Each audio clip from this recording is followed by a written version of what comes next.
She has entertained privately members of her family with impersonations of various world leaders. And apparently she is a very good mimic and could have made a reasonable career out of it, to be perfectly honest. I think we all saw a different side of the Queen when she jumped out of that, when she went along with the James Bond spoof and jumped out of the helicopter for the opening of the London Olympics. I think that what the Queen has is a very professional front that she has shown the world in her professional role, and a very mischievous and delightful sense of humour that she has in private and that her family see. Well, obviously the Queen has to be on her feet quite a lot, potentially, and so it's incredibly important that she is comfortable.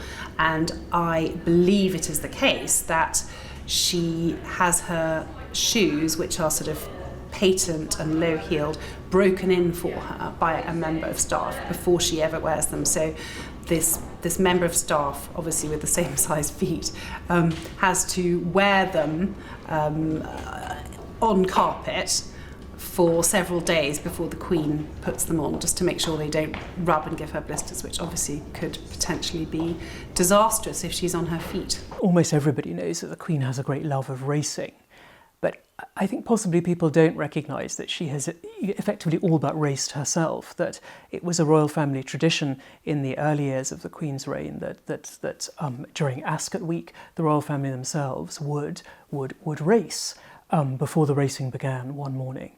And the Queen and members of her family did indeed ride extremely fast over the course. I think this kind of sums up her, her love of horses, but also her physical bravery.